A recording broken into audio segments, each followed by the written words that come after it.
Kamusta kayo? Happy Friday everyone. Kaalis lang yung boss ko and bago siya umalis bumalik, sabi niya, Liz, before you leave and then please take the bottles. And sa'yo na yan. Yung mapagbentahan, sa'yo na. Papakita ko sa inyo. Dito niya nilagay mga nuts ko. Siguro nasa 5 euro to.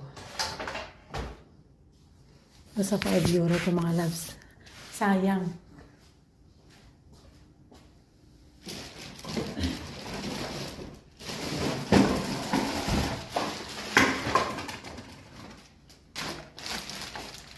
Ang dami mga loves. Oh, diba?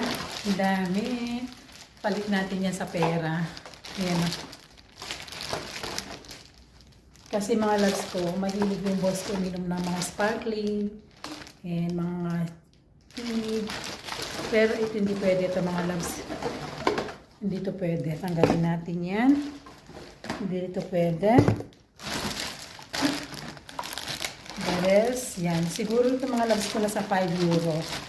So magkano yung 5 euro? Mga nasa 300-400 pesos. O meron tayong pambili ng prutas.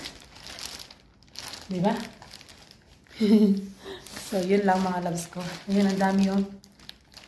So, mamaya pagkatapos natin, kasi dala ko yung bike ko, and dala ko ng grocery store para ipalit natin. So, we'll see kung magkano. At